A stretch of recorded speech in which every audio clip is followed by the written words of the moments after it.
The Biden administration has been very vocal about America's unwavering support for Israel since the Hamas terror attacks.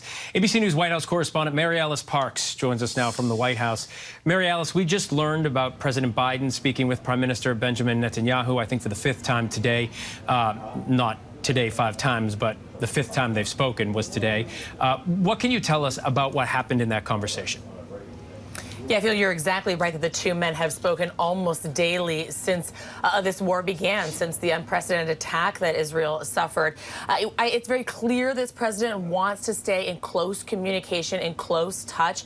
We got a little bit of a formal readout from the White House. They said that they continued to talk to the Israelis. The president continued to talk to the prime minister and his team about humanitarian assistance for the Palestinian people. Just like you were talking about with Inez, they know that is a concern among the global community. It's a concern here at the White House. They want to find a way to get aid in, water, food, medical supplies, and they want to find a way to get innocent civilians out, and with a specific emphasis on trying to get American U.S. passport holders out too. We know that they also talked in the call about the need to about how the other work that the United States and officials are doing with these other foreign leaders to try to make sure that the violence is contained. They are on pins and needles, worried about whether this could escalate, if it could escalate on Israel's other borders. And I think a big part of what the United States is doing at this stage is sending intelligence, reinforcement, and trying to send that diplomatic reinforcement to help Israel know that they are doing everything they can to calm things down. What is President Biden doing today? I know you get a schedule every day, and can we expect to hear from him? Will we hear from him today?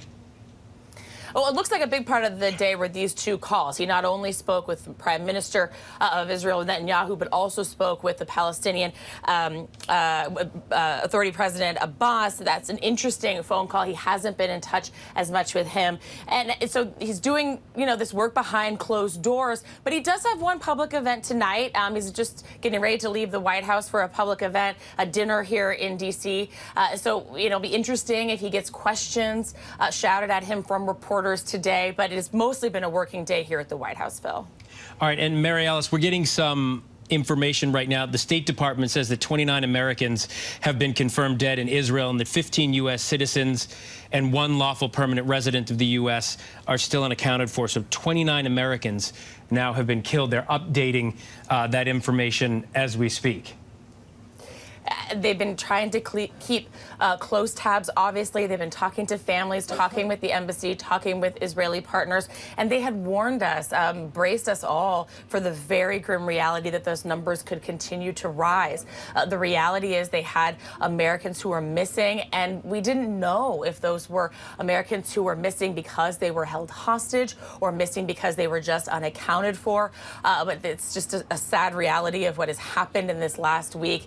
And I'm thinking about the anxiety about what could be to come. We are so nervous about the possible fate of those potential hostages that could be in Gaza right now as we look to what could be this potential ground invasion.